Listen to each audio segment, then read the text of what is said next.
Des frappes américaines meurtrières, mais très rentables pour certains.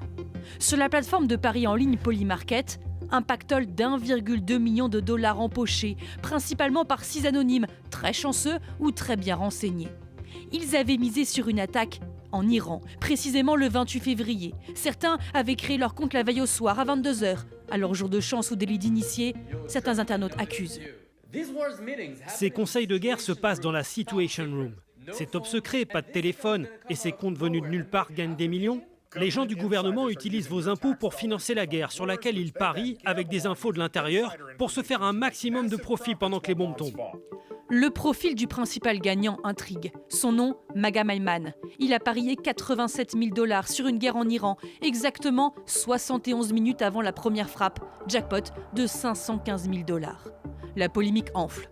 D'autant plus que le propre fils de Donald Trump Jr., est l'un des conseillers stratégiques de Polymarket et a investi dans l'entreprise. On le voit ici, aux côtés du PDG qui a toujours assumé ses liens avec l'administration Trump. Je suis un jeune entrepreneur. Si j'ai des gens qui croient dans ce que je fais, qui comprennent comment marche la politique et peuvent me guider, m'apprendre, il n'y a rien de mal là-dedans.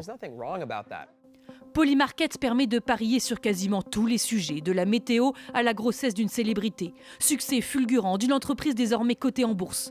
Mais ce n'est pas la première fois que cela fait polémique. Déjà, au moment de la capture de Nicolás Maduro, des paris très chanceux avaient éveillé les soupçons.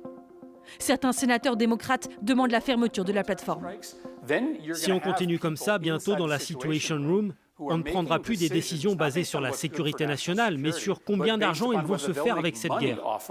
La Maison-Blanche n'a pas souhaité réagir à cette polémique. Cette plateforme Polymarket est interdite en France, mais ici aux États-Unis, les Américains peuvent continuer de parier sur la date de la chute du régime ou celle d'un éventuel cessez-le-feu.